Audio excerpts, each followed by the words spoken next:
भगवान के प्राकट्य सर्वदा शास्त्र के आधार पर होता है।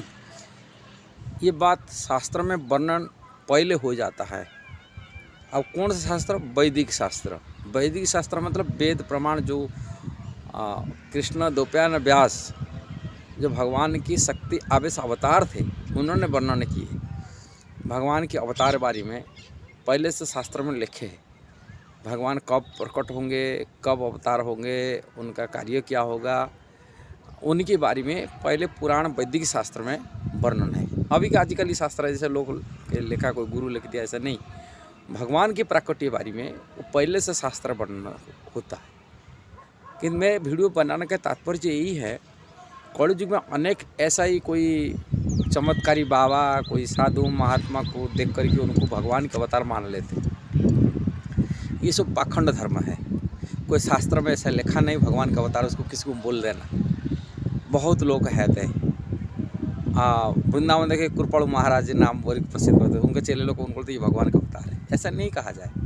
ये सब भगवान अवतार किसी को, भगवान के अवतार षड ऐश्वर्य होता है, 6 प्रकार ऐसे संपन्न होते। पूर्ण पुरुषोत्तम भगवान 6 ऐश्वर्य में होते। संपूर्ण बल, संपूर्ण धन, संपूर्ण ज्ञान, संपूर्ण जस, संपूर्ण रस और सौंदर्यता और संपूर्ण वैराग्य जिनके पास होता है उसको भगवान कहा जाता है। भगवान ऐसा नहीं कोई लल्लूपंथी व्यक्ति, कोई महापुरुष को भगवान कह देंगे कि कोई चमत्कार दिखाई देने से भगवान बन जाएगा।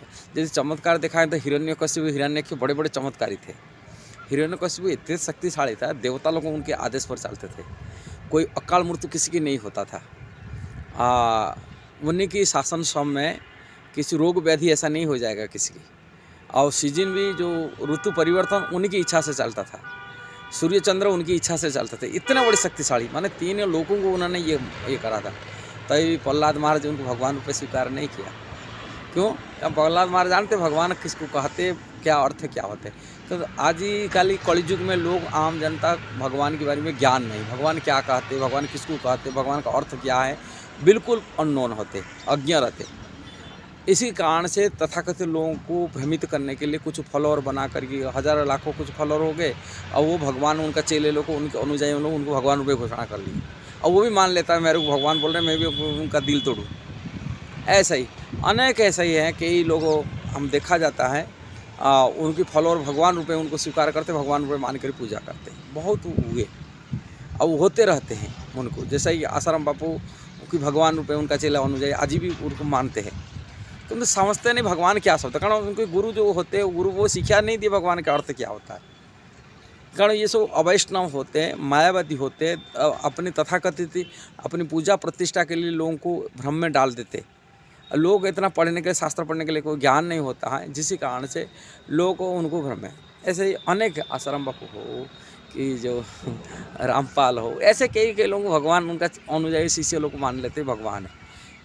इसलिए आप लोग सतर्क रहना चाहिए। भगवान के जो अवतार होते किसी को भगवान शब्द कभी नहीं कहना चाहिए।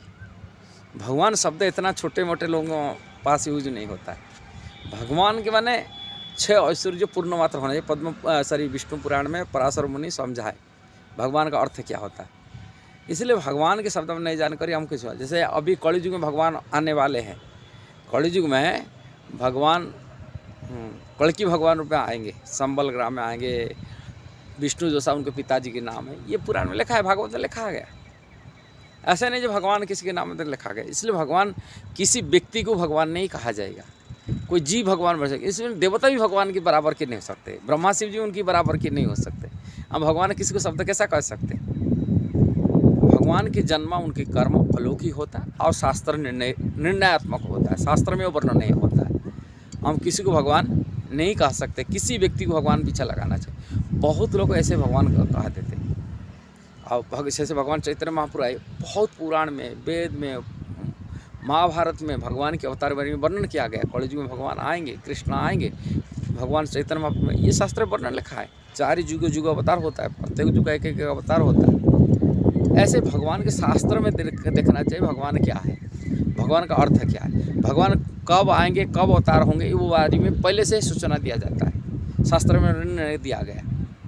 ऐसा नहीं जो भगवान किसी व्यक्ति की फलों लाखों करोड़ हो गए कि उसको भगवान कह देंगे कि किसी चमत्कार कार्य कर देने से भगवान हो जाएगा। नहीं, चमत्कार कार्य रावण हिरण्यकशिपु जैसा चमत्कारी कार्य कोई नहीं किए होंगे। धरती पर। रावण उनकी जमराज स्वयं उनका चरण में लेट गिराता था, उनके ऊपर चरण रखता था जमराज को। सारी दिक्पाल, सारी देवता उनकी इच्छा इंगित से चलते थे, परिचालित होते थे, थर थर ही कंपित थे।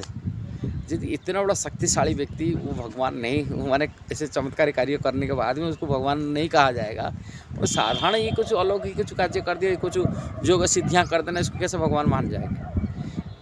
ये वीडियो कहने का तात्पर्य यही है, हम भगवान किसी को कहना नहीं चाहिए। भगवान जो कहेंगे जो शास्त्र में वर्णन किया गया, निर्णय दिया गया, इसलिए शास्त्रों को आप पढ़ना चाहिए, जानकारी लेना चाहिए।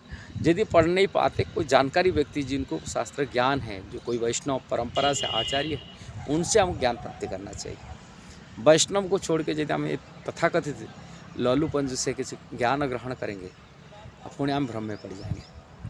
इसीलिए वैदिक शास्त्र हमेशा वैष्णव परंपरा से, जो संप्रदाय के वैष्णव जो शास्त्र में निर्णय दिया गया, श्री संप्रदाय हो कि रुद्र संप्रदाय हो कि कुमार संप्रदाय हो, ब्रह्म संप्रदाय, ये 4 संप्रदाय, इससे बेहतर कोई वैष्णव संप्रदाय नहीं है और दूसरा लोग नहीं जानते। इसलिए चारों वैष्णव संप्रदाय से एक प्रामाणिक गुरु आचार्य परंपरा से जो शास्त्रों को ठीक ठीक पढ़ते समझते, उनसे ज्ञान आपको ग्रहण करना चाहिए। हम तो भी यथारूप ज्ञान प्राप्ति कर सकते हैं, पुण्य हम लोग को समझ सकते वैदिक ज्ञान को।